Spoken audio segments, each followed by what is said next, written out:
ustedes para platicarles un caso relevante de la Suprema Corte de Justicia de la Nación.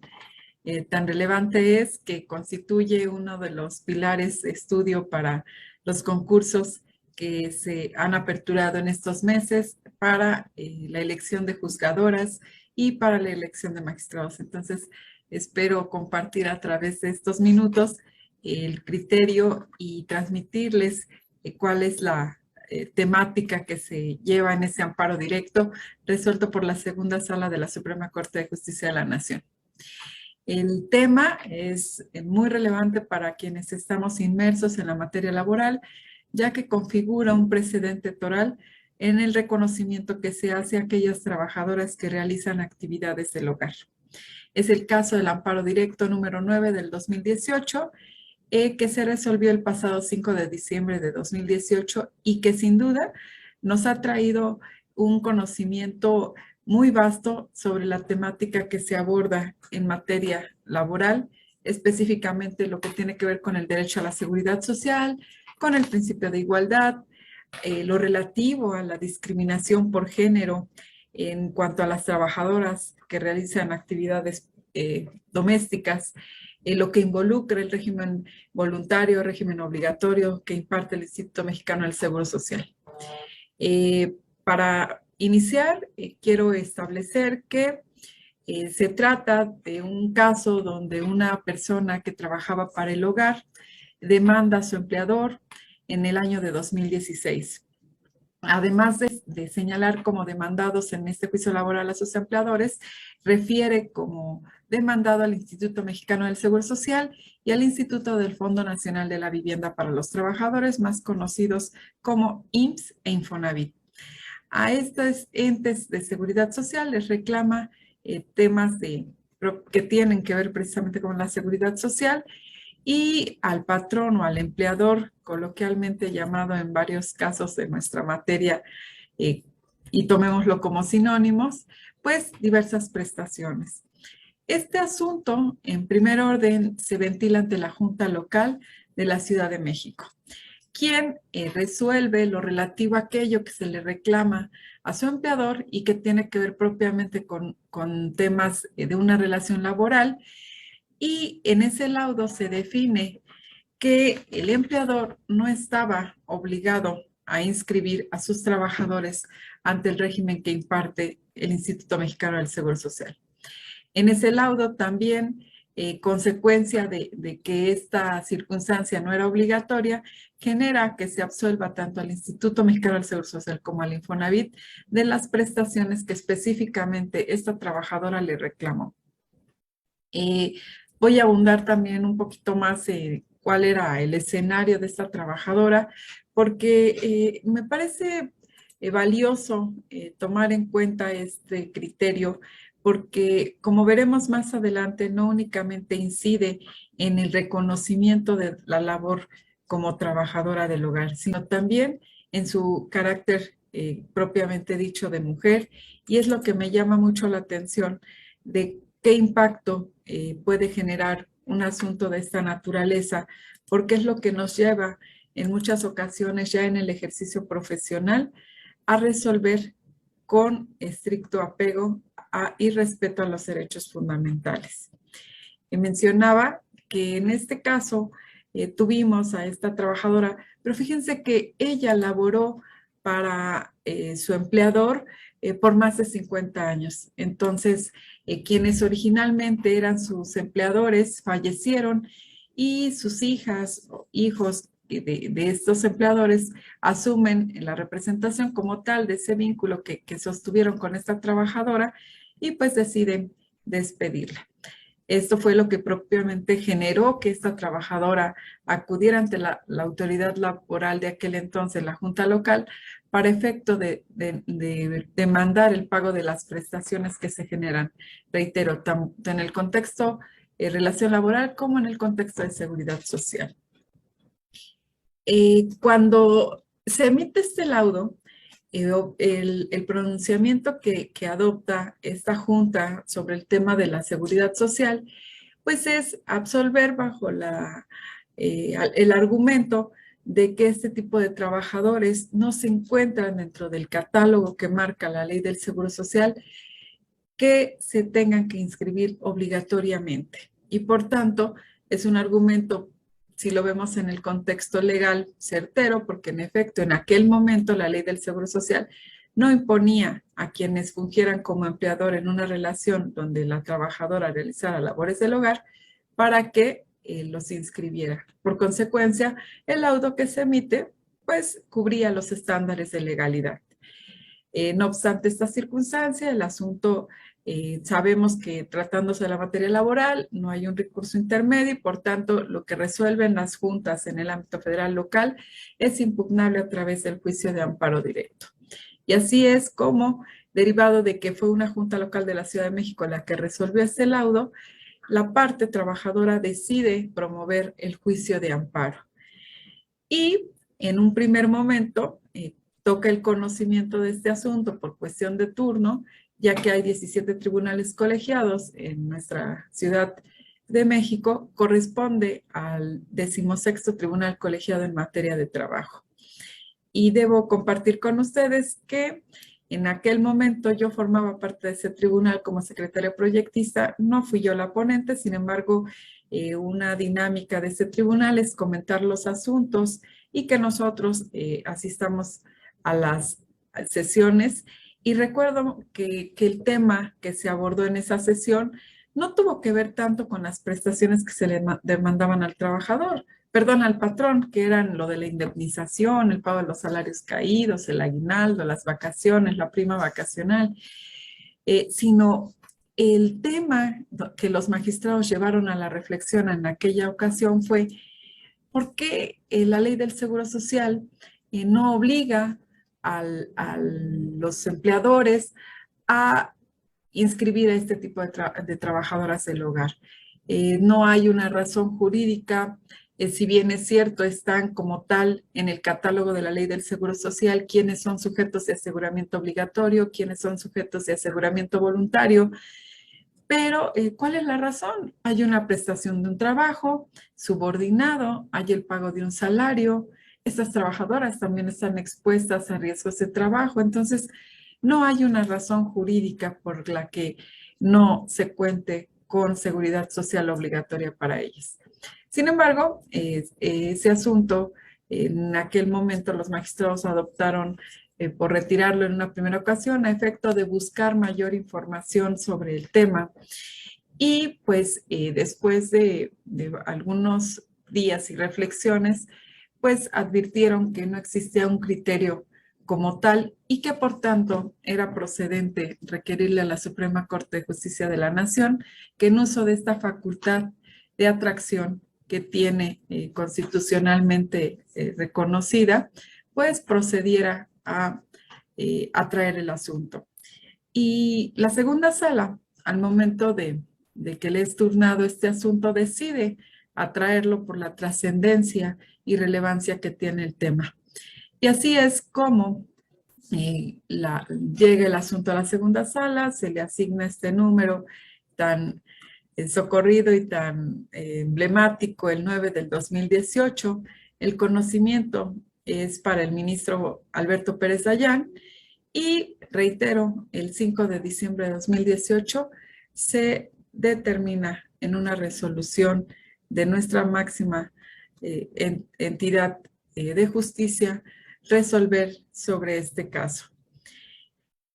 Vamos a señalar que es un estudio de fondo. El problema de constitucionalidad que se plantea esta sala es precisamente determinar si el hecho de que los empleadores no tengan la obligación jurídica de inscribir a un trabajador doméstico ante el IMSS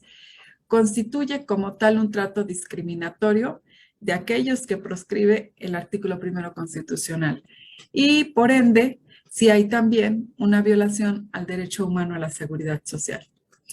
A fin de resolver esta problemática, la segunda sala procede a examinar el contenido y alcance del derecho humano a la seguridad social en igualdad de condiciones, así como los problemas que enfrentan aquellos trabajadores domésticos respecto al acceso y goce del referido derecho humano y a partir de ello, determinar lo relativo a la regularidad constitucional de la exclusión de los empleados domésticos en este régimen obligatorio que imparte el Seguro Social. En una primera temática, analiza esta segunda sala el derecho a la seguridad social en igualdad de condiciones. Y este principio de igualdad, pues sabemos que tiene un carácter complejo en tanto subyace a toda la estructura constitucional, se encuentra positivizado en múltiples preceptos de la Constitución, los cuales imponen tanto obligaciones como deberes específicos a los poderes públicos. Estos poderes en específico, en el caso del Poder Legislativo, vinculado a este principio general de igualdad que establece el artículo 16 de nuestra Carta Magna, prohíbe actuar con exceso de poder o de forma arbitraria. Y entonces este referido principio deriva en dos normas que vinculan específicamente al legislador ordinario. Por un lado, hay un mandamiento de trato igual en supuestos de hechos equivalentes, salvo que exista un fundamento objetivo y razonable que permita darles una desigualdad. Y por el otro, un mandato de tratamiento desigual que obliga al legislador a establecer diferencias entre supuestos de hechos distintos cuando la propia Constitución las imponga. Por tanto, este derecho humano como un principio adjetivo se configura conceptualmente en dos modalidades. Por un lado tenemos a la igualdad formal o de derecho y por otro a la igualdad sustantiva o de hecho. Vamos a matizar que esta igualdad formal o de derecho es una protección contra distinciones o tratos arbitrarios. Se compone a su vez de una igualdad ante la ley, con uniformidad en la aplicación de la norma jurídica por parte de todas las autoridades. E igualdad en la norma jurídica y obviamente esto que va dirigido a la autoridad materialmente legislativa y que consiste en el control del contenido de la norma para precisamente evitar esa diferenciación legislativa. No hay justificación constitucional y entonces ahí podemos hablar si hay una violación a ese principio de proporcionalidad en un sentido amplio. Tenemos así, en sentido paralelo, lo relativo a la igualdad sustantiva que le llamamos o de hecho, y esta igualdad de hecho, pues precisamente consiste en alcanzar una paridad de oportunidades en ese disfrute real y efectivo de los derechos humanos que tienen todas las personas. Esto conlleva que en algunos casos es necesario remover lo que hemos platicado mucho en tema de derechos humanos, remover, disminuir los obstáculos sociales, políticos, culturales, económicos o de cualquier otra índole que impiden a los integrantes de algún grupo social vulnerable gozar y ejercer sus derechos. Estos matices son necesarios y se abordan en esta ejecutoria porque a través del conocimiento de estas modalidades es como se advierte el análisis que prevalece a la luz de este principio de igualdad. La segunda sala también reitera este criterio que ha adoptado, que para que existan diferencias normativas y puedan considerarse apegadas a ese principio de igualdad, siempre va a ser indispensable que exista una justificación objetiva y razonable para realizar esa diferenciación. Entonces, si se persigue una finalidad constitucionalmente válida y es adecuada para el logro de ese fin legítimo buscado, es factible entonces concurrir a esta relación de proporcionalidad entre los medios empleados y la finalidad perseguida. Y ya con este bagaje de conocimientos que nos han ido gestando los diversos criterios de la segunda sala, al momento de asentar estas consideraciones en la sentencia, específicamente lo que dice, en el caso concreto, habremos de atender a ese derecho humano a la seguridad social. ¿Y qué debemos tomar en cuenta? Que la seguridad social constituye y configura un derecho humano y evidentemente este no puede ser sometido a una restricción arbitraria o pocas razones de la cobertura social que existe, ya sea tanto del sector público o privado. Y prácticamente este derecho debe instrumentarse bajo estándares de disponibilidad, de acceso y de asequibilidad. Es decir, palabras lisas y llanas, todos debemos tener este derecho de cobertura social en temas precisamente de seguridad social. ¿El por qué? Pues es un derecho fundamental la seguridad social. Vamos a ver más adelante qué comprende ese derecho a la seguridad social, pero evidentemente es un derecho humano que toda persona debe gozar de él. Se hizo mención en esta ejecutoria también a lo que ha señalado el Comité de Derechos Económicos, Sociales y Culturales de la Organización de las Naciones Unidas al emitir la Observación General 19. Y lo que refiere este comité es que si bien existe una aplicación progresiva del derecho a la seguridad social en la que se toman en cuenta estos obstáculos que plantean los limitados recursos disponibles por el Estado para cumplimentar esos derechos reconocidos en el Pacto Internacional, lo cierto es también que el Estado tiene esta obligación inmediata por lo que respecta a la seguridad social a efecto de garantizar su ejercicio. Esto sin discriminación alguna. ¿Por qué? Porque esta igualdad de derechos entre hombres y mujeres y la obligación de adoptar estas medidas para lograr la cabal aplicación de este derecho a la seguridad social es pleno. Es así como en esa observación general 19 que emite el Comité de Derechos Económicos, Sociales y Culturales de la ONU, dentro de ese núcleo esencial o niveles mínimos indispensables del derecho humano a la seguridad social, es que dispone que el derecho de acceso a los sistemas o planes de seguridad social deben ser sin discriminación alguna, en especial para las personas o grupos desfavorecidos y marginados. Esta es una disposición muy importante que me parece que siempre que en nuestro ejercicio profesional de juzgadores tengamos presente este derecho de acceso a estos sistemas o planes de seguridad sin discriminación alguna, podremos efectivizar cualquier derecho humano que tenga que ver con el tema de la seguridad social. Bueno, pues dicho ello, como referí, es de importancia fundamental para garantizar parte de esta dignidad humana que nos caracteriza como seres,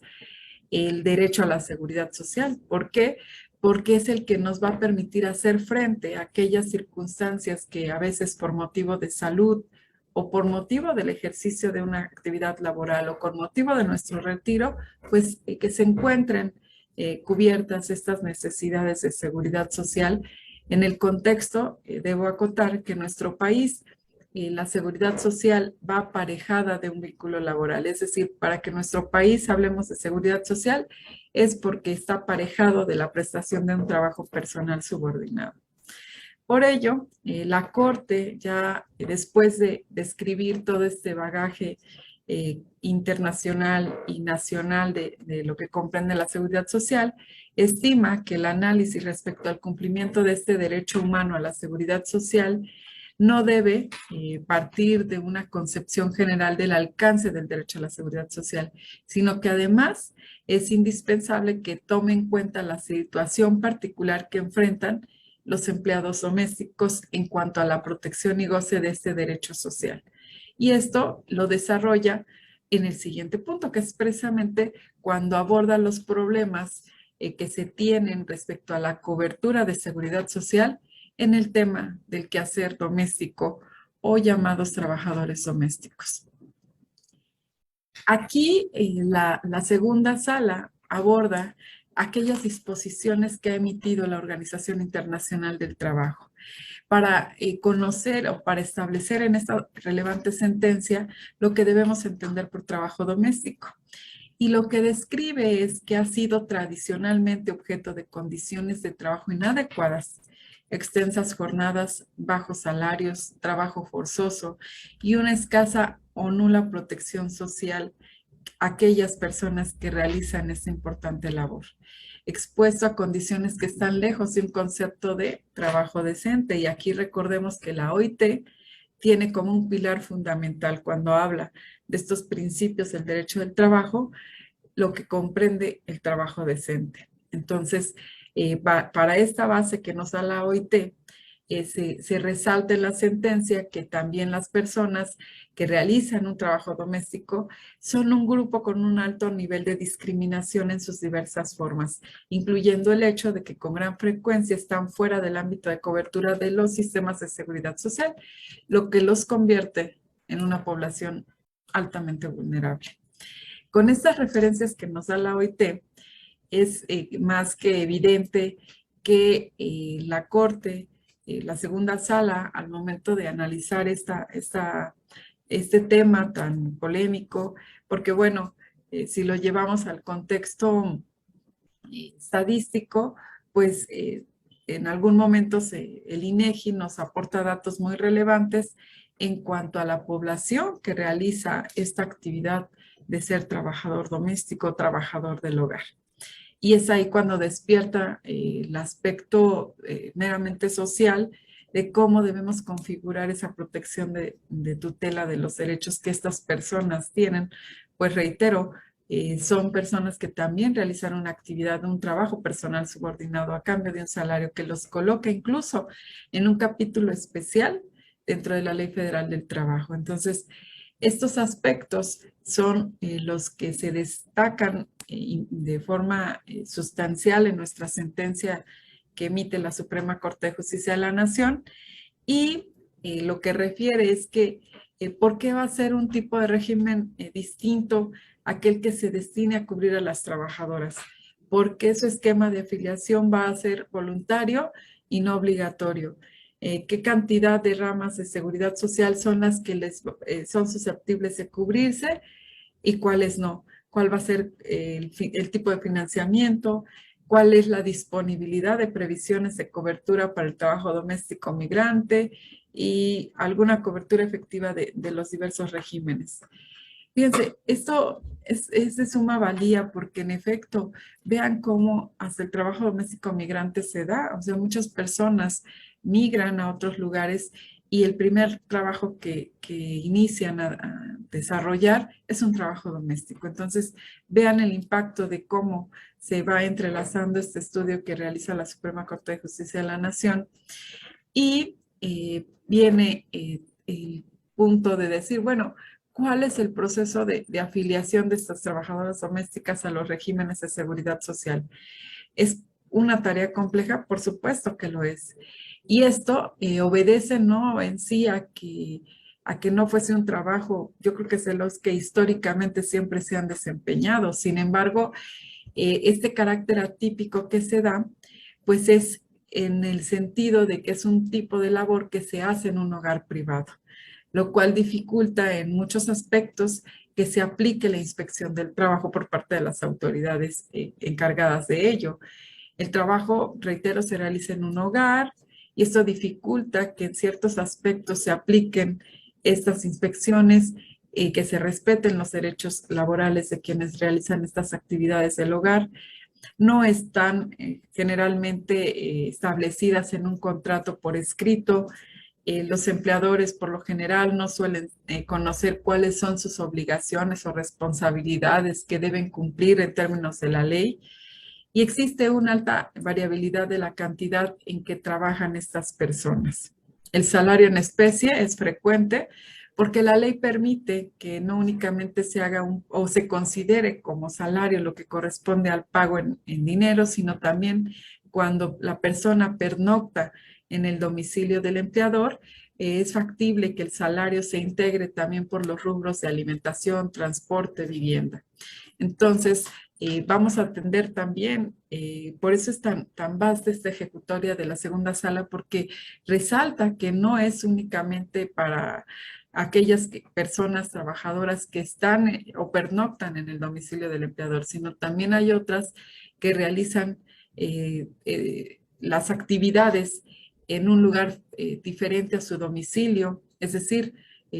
se trasladan un día sí, un día no. O sea, vean los matices que se verifican en este tipo de prestación de servicios. Y aquí en algunos lugares, las trabajadoras, como mencionaba, se encuentran sujetos a una migración irregular. ¿Por qué? Porque pues en el ánimo de desarrollar una actividad laboral, pues mantienen esa secrecía de su relación laboral con el ánimo de permanecer en un determinado lugar, aunque su situación migratoria sea irregular. Es por ello que todo esto fue tomado en cuenta por la segunda sala cuando proveyó sobre este importante criterio. Y ahora sí, empieza a abordar lo que corresponde al derecho a la seguridad social, que es un derecho que tiene todo trabajador, o más bien que todo trabajador debe tener, y que sin embargo, pues en la práctica no se da. Esta cobertura voluntaria, entonces, a que hace alusión nuestra Ley Federal del Trabajo, o que hacía mención, corrijo, a que esta cobertura voluntaria que se hace en la Ley del Seguro Social, de acuerdo con la OIT, carece de efectividad, pues se recarga en este trabajo doméstico la difícil tarea de convencer al empleador para inscribirse en el Seguro Social, porque bueno, en este momento asume el rol de empleador reconocido ante estos organismos que sabemos no únicamente tienen la encomienda de proveer de seguridad social, sino también de pagar tributos. Y entonces es esa resistencia a veces del empleador lo que inhibe el que se inscriban a los trabajadores en el régimen del seguro social. Porque si bien es cierto, esa cobertura voluntaria existe o existía en el momento en que se analizó esta ejecutoria en la ley del seguro social, es decir, sí estaban cubiertos los trabajadores del hogar, pero bajo un tema voluntario. Pese a ello, no era un incentivo porque considero que el número de personas que estaban inscritas del régimen voluntario pues era muy pequeño. Por tanto, esta reflexión lleva precisamente a indicar que el carácter obligatorio de la afiliación juega un papel fundamental para que esta extensión de la cobertura se dé. También la segunda sala consideró es importante señalar que esta vulnerabilidad y los problemas laborales y de seguridad social a los que enfrentan los empleados del hogar afecta de manera preponderantemente a las mujeres. Y para evidenciar este aspecto, el Estado mexicano, en los datos que hacía mención hace rato del INEGI, se toma como referencia lo acontecido en el 2008, estimándose que 2.3 millones de personas se dedican al trabajo del hogar y 9 de cada 10 personas que realizan esta importante labor son mujeres. Entonces esto prende un foquito, ¿no? Y dice la segunda sala, evidentemente esto cobra relevancia porque empezamos a ver esta interseccionalidad de derechos porque aquí hablamos de un enfoque de género. Por tanto, se debe adoptar al momento de analizar las violaciones que se presentan en el caso de las trabajadoras domésticas, esta circunstancia de que de cada 10 que lo realizan, 9 son mujeres. Entonces, una gran parte de la sociedad considera al trabajo focalizado a las mujeres, pero además un problema que se extiende es que gran parte de la sociedad no considera este trabajo del hogar como una ocupación real, sino como parte de las actividades normales o llamadas naturales de la mujer. Entonces, en este contexto subyace ya una cuestión de género y en esa problemática de las trabajadoras del hogar respecto a sus condiciones laborales y de protección social, se suma un punto de análisis que es precisamente ese tratamiento diferenciado que en su caso es el que reclama esta trabajadora que dio origen al tema que llevó a la segunda sala a pronunciarse sobre las trabajadoras del hogar. Destacando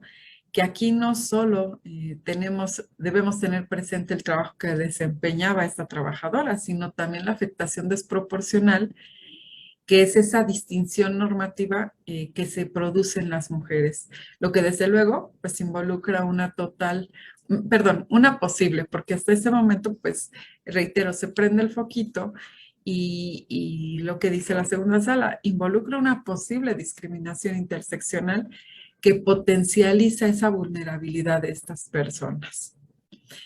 Y con esto es que da pauta para entrar al análisis de regularidad constitucional de esta diferenciación que se reclama. Y esta recta intelección de los débitos generados por el principio de igualdad, aquí se menciona en un principio, evidentemente en sus dos vertientes, formal y material, pues implica que nuestro Estado mexicano, que nuestro país se encuentre obligado a asegurar que las trabajadoras domésticas gocen del derecho humano a la seguridad social. Esto sin discriminación alguna, ya que el acceso precisamente a este derecho fundamental se encuentra dirigido a toda persona. O sea, es decir, el derecho humano a la seguridad social es en favor de toda persona. Entonces, esto se proyecta desde luego a los grupos desfavorecidos, tal y como son aquellas personas que realizan un trabajo en algún domicilio. Así es como el Estado puede generar regímenes de seguridad social diferenciados para atender estas distintas necesidades de la población, pero nunca debe soslayar a los grupos vulnerables. Por el contrario, debe incluirlos. ¿Por qué? Porque precisamente su matiz de vulnerabilidad o marginalidad, pues es lo que se tutela a través de este artículo primero de la Constitución. Entonces, el Estado, si bien es cierto, cuenta con un margen de discrecionalidad o libertad para determinar conforme a los recursos que disponga y frente a sus circunstancias específicas estas distintas maneras de que las personas puedan acceder a la seguridad social acorde a los planes, regímenes o políticas públicas existentes, pues lo cierto es que sobre esa base la Corte, esta segunda sala, concluye que el hecho de que las trabajadoras domésticas no se encuentren contempladas dentro del régimen obligatorio del Instituto Mexicano del Seguro Social no vulnera en sí por sí mismo el derecho humano a la seguridad social, a menos que esa exclusión se base en criterios discriminatorios o bien acorde con la situación de vulnerabilidad de este grupo. Y esa exclusión es la que genera en la práctica que estas trabajadoras carezcan de una adecuada cobertura respecto a diversas prestaciones sociales estatales que requieren para contar por un proyecto de vida digno. Esto, reitero, son las diversas consideraciones que se llevan y que se plasman en la sentencia de documento, que evidentemente fueron tema de exposición por parte de la segunda sala cuando los integrantes de ella comentaron a efecto de resolver esa problemática planteada. Y con este bagaje fue que determinaron que si era factible analizar si resultaba discriminatorio que en este caso los patrones empleadores se encontraban, que no estaban más bien obligados a inscribirlos, porque reitero, la norma del Seguro Social lo que disponía era que un régimen voluntario era generar un replanteamiento, un reanálisis para efecto de determinar si esta regulación jurídica de estas trabajadoras tenía que ser factible su análisis a la luz también de las disposiciones que marca la Ley Federal del Trabajo. Sabemos que la Ley Federal del Trabajo, que es la base del derecho en nuestro país, el derecho del trabajo, pues en muchos contextos como este tema de la seguridad social, tiene una base en la Ley Federal del Trabajo porque obedece a un tema predominantemente un vínculo obrero-patronal que al momento en que surge el Seguro Social, trasladado a su ley, pues hay que advertir si esa armonía que dispone la Ley Federal del Trabajo se da con la Ley del Seguro Social. Así, en este estudio, la segunda sala colige que el hecho de que las empleadas domésticas no estén contempladas dentro del régimen obligatorio del Seguro Social, dirigido a los trabajadores en general, porque ahí no hace alguna acotación hombre-mujer, pues lo que se refiere es que no atiende una diferenciación objetiva y razonable desde una perspectiva constitucional, que para un trato diferenciado, este debe ser acorde con el parámetro de regularidad constitucional y esto implica propiamente lo que hace en otros temas hemos visto al atender al parámetro de regularidad constitucional y son los siguientes puntos. que la diferenciación persiga una finalidad constitucionalmente válida, que el trato que se hace de distinción sea adecuado para el logro del fin legítimamente buscado, es decir, que esa medida sea capaz de alcanzar un fin. Y tres, que la medida legislativa de que se trate resulte ser proporcional, es decir, que guarde una relación razonable con el fin que se procura alcanzar, lo que supone una ponderación entre sus ventajas y desventajas. La Corte en este escaño, en este análisis que hace de estos puntos, en lo que se refiere al 1 y 2, se precisa que esa diferenciación atañe a una de las prohibiciones específicas de discriminación que contiene nuestro artículo 1 de la Constitución, específicamente lo que refiere el primer y tercer párrafo, ya que no basta que el fin buscado sea constitucionalmente aceptable, sino que es imperativo y que la medida está directamente conectada con el fin perseguido. Por tanto, la segunda sala estima que en la especie debe aplicarse un escrutinio estricto respecto de esa diferenciación que reclama o que reclamó en su momento la trabajadora, la persona que fue despedida, pues establece que si bien es cierto que la exclusión normativa de las trabajadoras del hogar fue formulada por el legislador y en términos neutrales, lo cierto es que factiblemente conlleva una asimetría jurídica. Y esta asimetría afecta preponderante y desproporcionalmente a uno de los grupos o categorías que el artículo 1 de la Constitución tutela,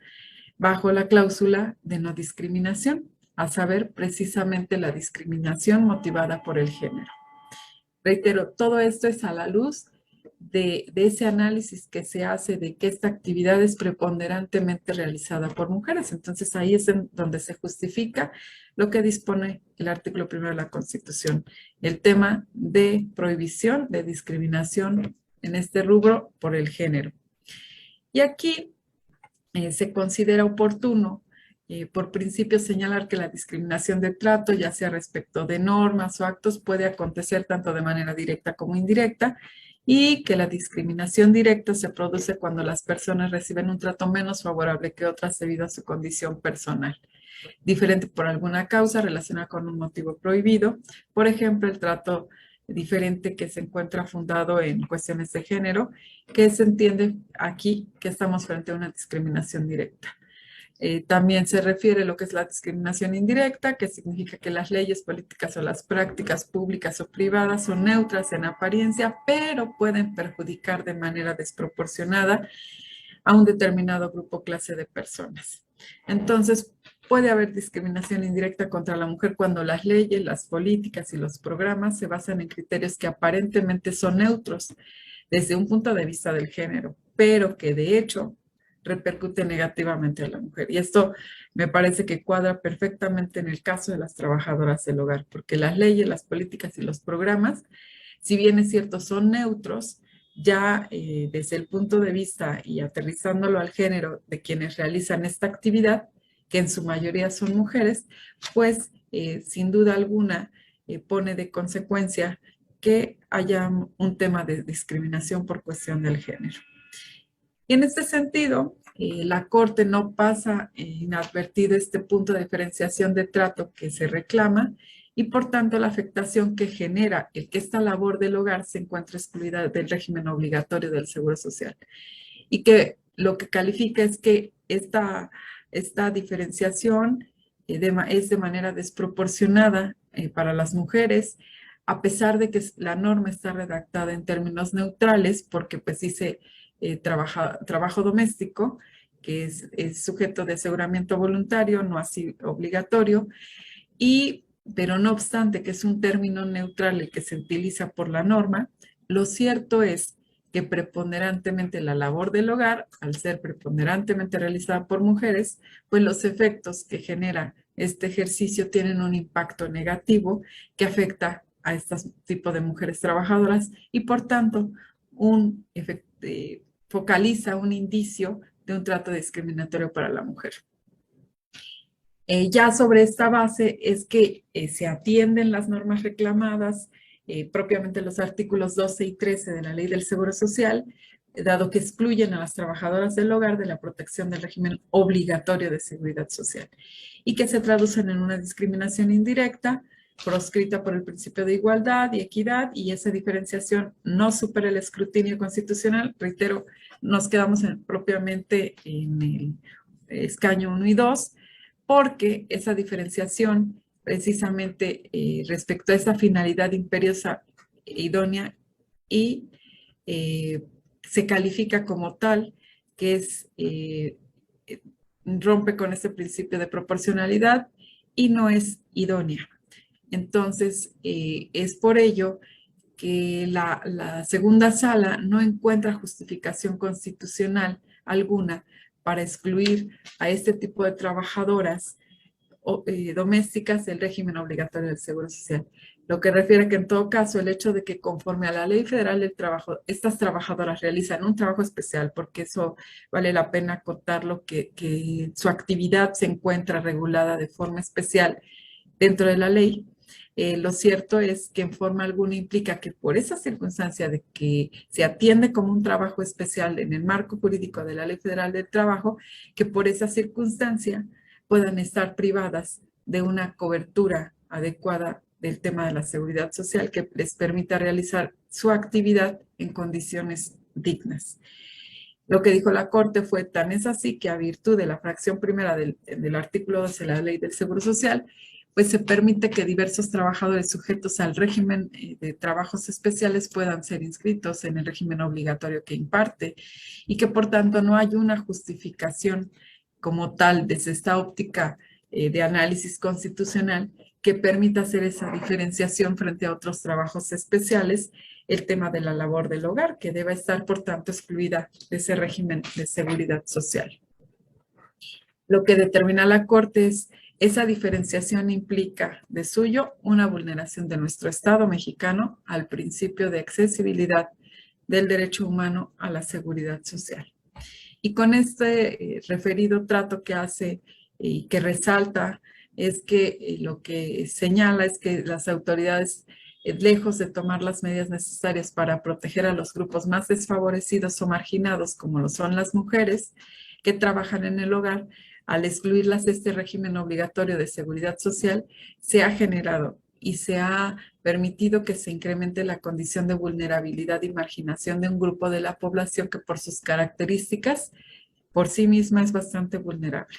Entonces, las normas que propiamente se impugnan de inconstitucionales dejan un papel que relega a la mujer que realiza labores del hogar, labores domésticas, porque refiere que resienten injustificadamente un obstáculo indebido de acceso a las prestaciones sociales y que coartan, por tanto, sus medios de subsistencia e ingresos, así como poder generar un proyecto de vida en condiciones dignas. Fin último, en que al que está focalizado, al que está dirigido el derecho humano a la seguridad social. Entonces, provoca que estas trabajadoras que realizan esta actividad del hogar enfrentan una situación de precariedad, de olvido social, que abona su condición de marginación y que contribuye al incremento de las desigualdades laborales y sociales entre el hombre y la mujer, así como la perpetuación de estereotipos y perjuicios respecto a la carencia de valor. Carencia de valor que tiene este tipo de labor que realizan quienes tienen la encomienda de realizar un trabajo doméstico. Y que todo esto en su conjunto, pues evidentemente afecta su dignidad como mujeres que se dedican a una actividad productiva. Y aquí, bajo este escenario, fíjense que la segunda sala retoma qué es la seguridad social en nuestro país, o sea, qué rubros son los que se cubren. Y resalta mucho porque, bueno, si yo soy trabajadora del hogar y realizo esta importante actividad, pues entonces, ¿qué rubros me debe cubrir? Recordemos que los rubros que se cubren a través de la seguridad social en el régimen obligatorio están los de enfermedad, cesantía, vejez, riesgo de trabajo, invalidez, etc. Entonces, de ahí considera la Suprema Corte a través de este criterio que hay un débito ineludible para nuestro Estado, el que se mitigue esta exclusión social y por consecuencia la pobreza que frecuentemente sufren quienes realizan esta actividad del hogar.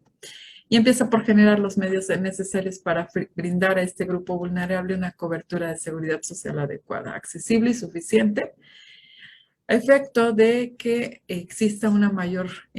protección del sector laboral, específicamente trabajadoras del hogar, que permita a ellas desarrollar un proyecto de vida digno mediante el acceso pleno al derecho humano a la seguridad social. Y por consecuencia es que determina que esta norma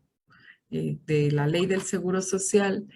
que los excluye del régimen obligatorio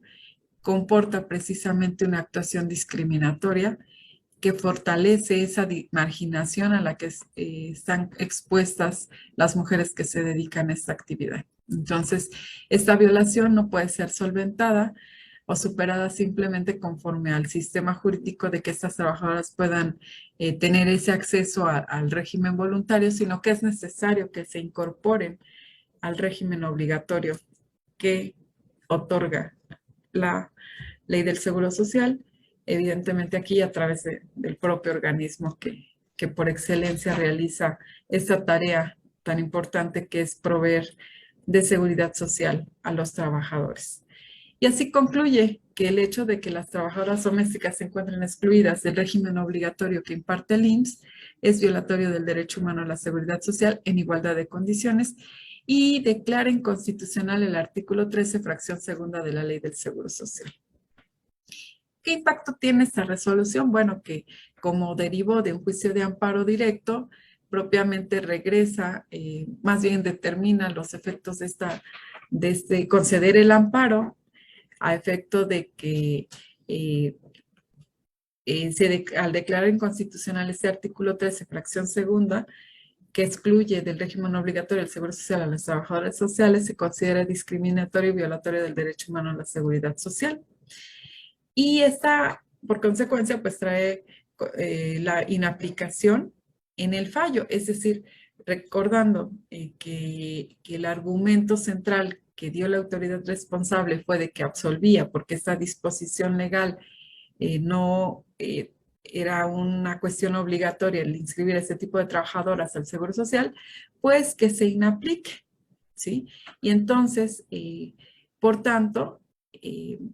aquí viene un tema que también es importante resaltar porque no, fíjense que no fue posible condenar ni a la patronal ni al IMSS al pago retroactivo de las cuotas de seguridad social, ni las otras prestaciones que se encuentran previstas en el régimen obligatorio, porque lo que estableció la Corte es que resultaba inconcluso que esta norma impugnada sí gozaba de una presunción de constitucionalidad y por tanto, previo a la interposición del juicio de amparo, no existía una obligación jurídica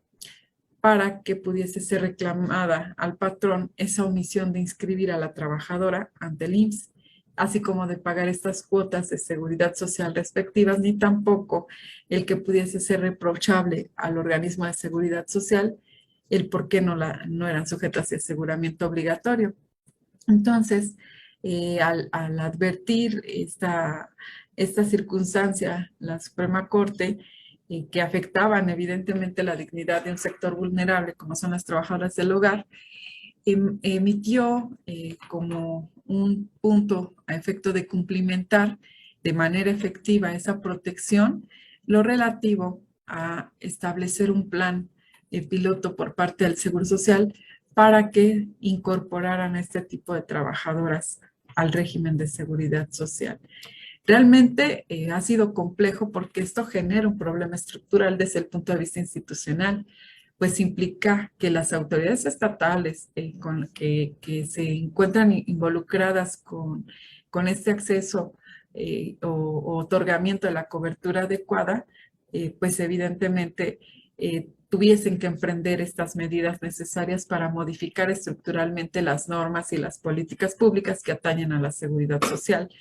del sector vulnerable. Y aquí el Estado, para que pudiera cumplimentar, pues diseñó este plan piloto propiamente trasladado a la vinculación con el propio organismo de seguridad social, dada la trascendencia sistemática y estructural que generaba este problema de discriminación, pues evidentemente el diseño de cómo trasladar del régimen obligatorio de seguridad social al régimen,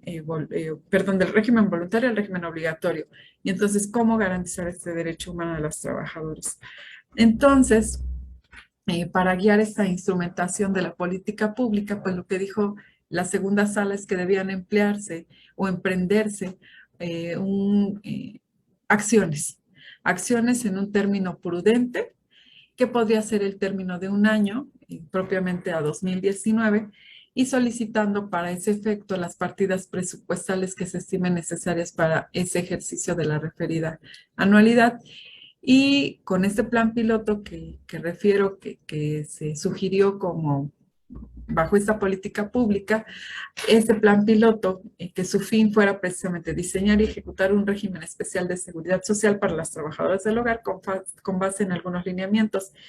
El primero de ellos, que debía contar con condiciones no menos favorables que las establecidas para los demás trabajadores, o sea, ya hay igualdad. Dos, tomar en cuenta las particulares del trabajo doméstico. Tres, que debía resultar de fácil implementación para los patrones. Cuatro, que no podía ser de carácter voluntario, sino obligatorio. Cinco, que debía ser viable para el IMSS desde el punto de vista financiero.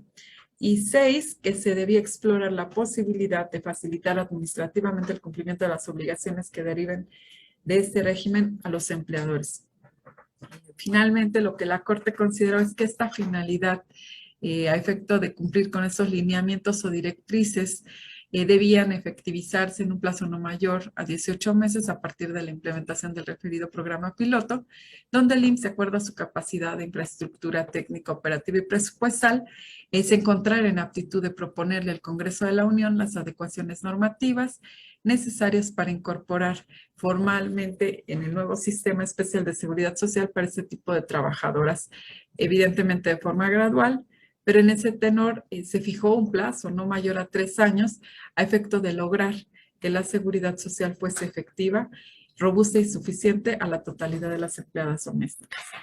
Esto, fíjense que merece también que comparta con ustedes que trajo trascendentes cambios esta resolución. De entrada,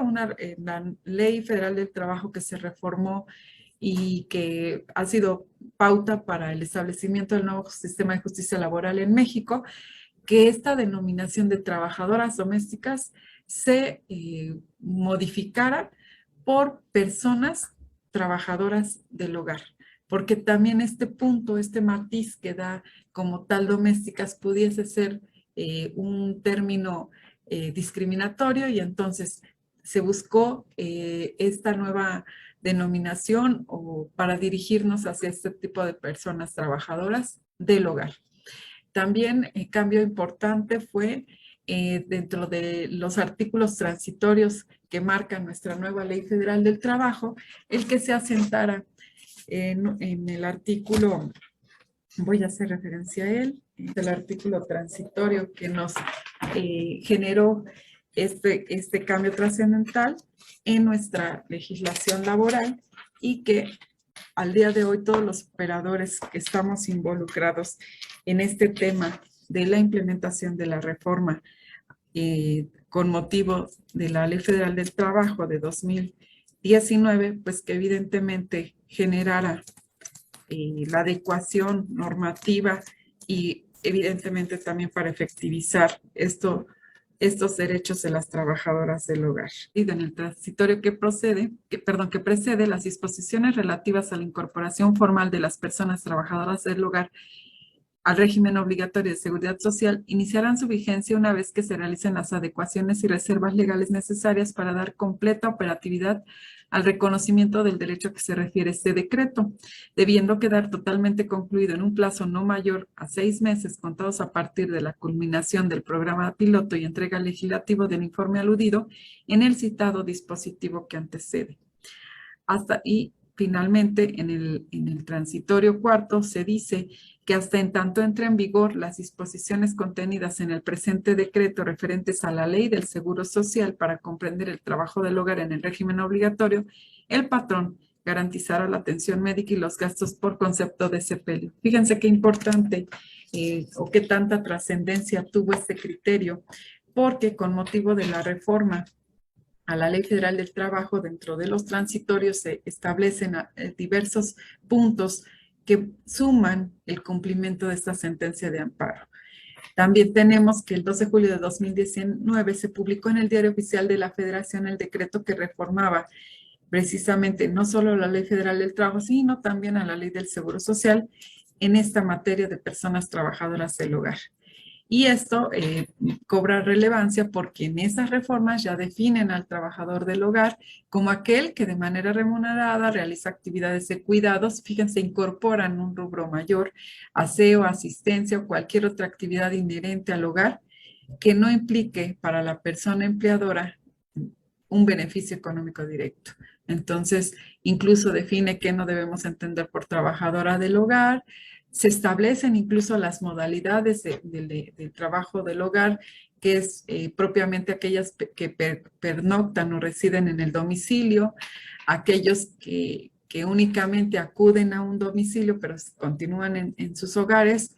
y aquellos que van de manera temporal, es decir, un día a un hogar, otro día a otro. Entonces, estas características permiten a través de la reforma constitucional que se determinen derechos como de los descansos mínimos que deben tener, sus jornadas, algunos otros derechos en favor de este trabajo especial que hoy denominamos de personas trabajadoras del hogar. Es muy vasto lo que nos aporta esta sentencia porque, reitero, nos pone de manifiesto que los derechos humanos cada día se efectivizan más y nuestras sentencias logran este cometido, dejarnos base firme para que al estar en presencia de un asunto de esta naturaleza podamos recurrir a los criterios jurisprudenciales que nos marquen estas pautas básicas o mínimas de tutela de los derechos fundamentales. Y ya para concluir, me gustaría señalar que recientemente en este mes de mayo en el mes de marzo, el 15 de marzo, se generó una noticia por parte de la Secretaría del Trabajo y Previsión Social que tiene que ver con en el cumplimiento de esta sentencia, porque se resalta cuáles son las coberturas que van a tener quienes realizan este tipo de labor del hogar. Recordemos que en el tema de la seguridad social, en nuestra ley comprenden el régimen obligatorio, temas de enfermedades generales, temas de riesgos de trabajo, temas de maternidad, etc. Y lo interesante es que a través de